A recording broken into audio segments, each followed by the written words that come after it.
Hello everyone, কেমন আছেন সবাই? আশা করি সবাই ভালো আছেন। আজকে আমরা এই ভিডিওতে আলোচনা করব ভারতের অন্যতম একজন সেরা তরুণ ব্যাটসম্যান রাহুলের জীবনী নিয়ে। বন্ধুরা, আজ রাহুল সম্পর্কে এমন অনেক অজানা তথ্য জানতে পারবেন যা হয়তো আগে অন্য কোনো ভিডিওতে দেখেননি। তাই আপনারা আমাদের ভিডিওটি স্কিপ না করে সম্পূর্ণ দেখার অনুরোধ রইল এবং আমাদের ভিডিওতে লাইক, কমেন্ট, শেয়ার, সাবস্ক্রাইব করে দিতে ভুলবেন না। জাতীয় দলে সুযোগ পাওয়ার পরও খারাপ ব্যাটিংয়ের প্রদর্শনের কারণে জাতীয় দল থেকে বারবার বাদ পড়েছেন, কিন্তু ভারতীয় এক অনুষ্ঠানে বিতর্ক করায় তাকে বিসিসিআই থেকে বাদ দিয়ে দেন। তার কঠোর পরিশ্রম ও মেধার কারণে আবারও ফিরেছেন তারকা হয়ে। বর্তমানে তিনি টি-20তে ভাইস ক্যাপ্টেনের দায়িত্ব পালন করেন। তার জন্ম 18 এপ্রিল 1992 সালে ভারতের ম্যাঙ্গালোর, কর্ণাটক শহরে। তার পুরো নাম কর্নল লোকেশ রাহুল, তার ডাক নাম KL। তার পিতার নাম ডক্টর KN লোকেশ, তার মাতার নাম রাজেশ্বরী লোকেশ। তিনি ভারতীয় জাতীয় দলের উদীয়মান ক্রিকেটার হিসেবে পরিচিত।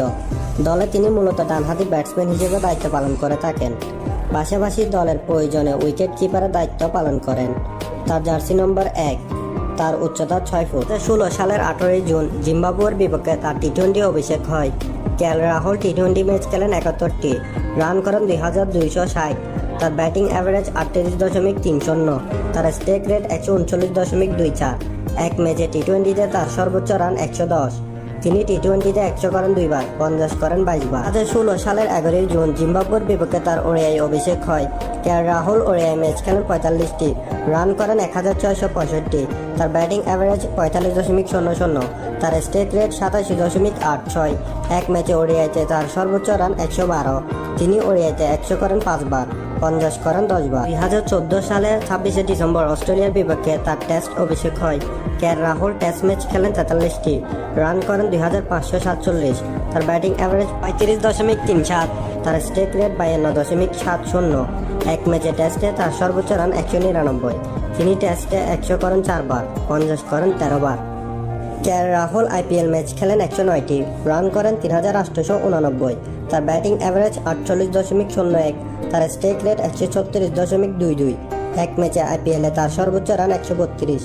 তিনি আইপিএলে 100 করেন 4 বার, 50 করেন 31 বার। তার 20তম আন্তর্জাতিক ম্যাচে সকল ফরম্যাটে 100 করেন, এটি ইতিহাসে প্রথম। তারপরে রয়েছে আহমেদ শেহজাদ, যার 3 ফরম্যাটে 100 করতে লেগেছিল 76টি ম্যাচ। তিনি হচ্ছেন ইতিহাসে প্রথম খেলোয়াড় যিনি 4র্থ নম্বরে উঠে 110 রান করেন।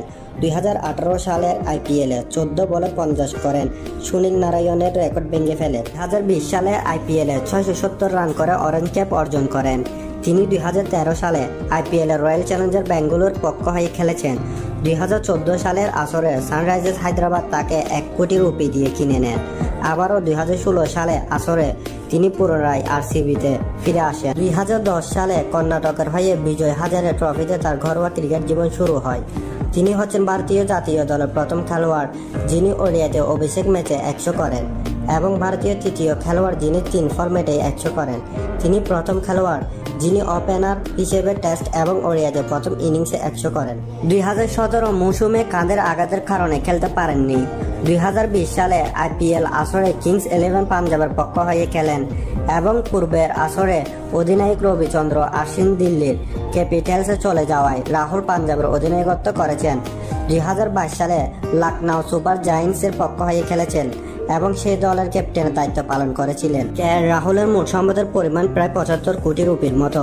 তিনি বিসিসিআই থেকে বছরে বেতন পান প্রায় 17 কোটি রুপির মতো। তিনি আইপিএল থেকে প্রায় 17 কোটি রুপির মতো আয় করেন। বন্ধুরা, এই ভিডিওটি সম্পূর্ণ দেখার জন্য অনেক অনেক ধন্যবাদ।